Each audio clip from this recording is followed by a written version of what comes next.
I don't want to lose. It's good.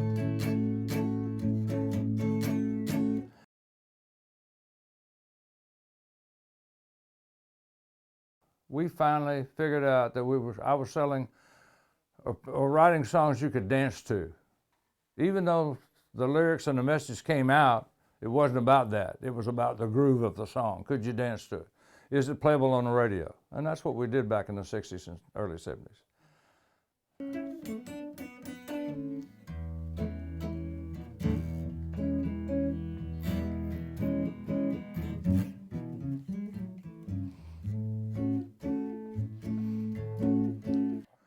Because every song at Stax, we cut more than one song a day, and they all got treated the same. It didn't matter what it was. So Midnight Hour, Knock on Wood, and those songs that became hits later, or whenever they, after they were released, they got treated the same as all the other songs that did on that day. You're doing great.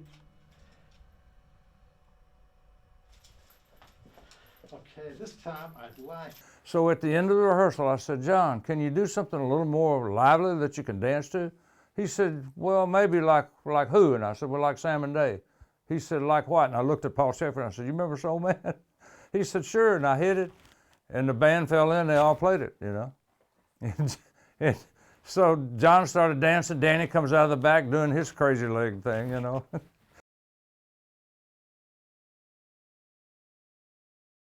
Just look at that plane, you think it's gonna lie? All right, right here again, me, Steve.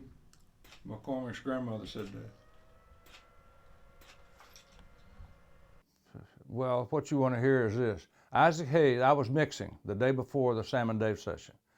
And Isaac Hayes shows up in the control room and he said, Steve, I don't want to bother you. I know you're busy, but he said, David Porter and I know we wrote a hit song for tomorrow's session, but I can't come up with an intro for it.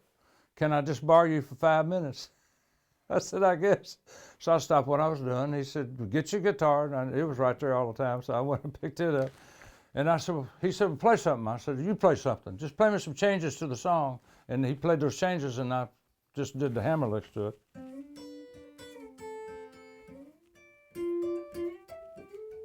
That's it. Tell us the best advice that you can give to songwriters. Well, the best advice would be believe in yourself. I played it with a Zippo cigarette lighter, like a slide. And I had to keep that balance on my foot, so I sat in a chair. We're doing Sam and Dave. I always got up and started dancing at Sam and Dave sessions. I couldn't move, because if I moved my foot at all, that lighter would fall off my leg, and I couldn't play the lick.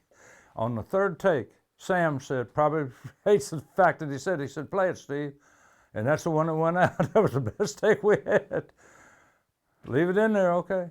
I didn't know, nobody knew that would be one of the signatures of the song, that and the intro. And I do the joke, and I'll do it for you. I tell the audience, I said, I'm gonna play this song. I'm just gonna play 2 notes, and you name the song, and I go. Steve Cropper to unveil his star. Star 69 in the Music City Walk of Fame.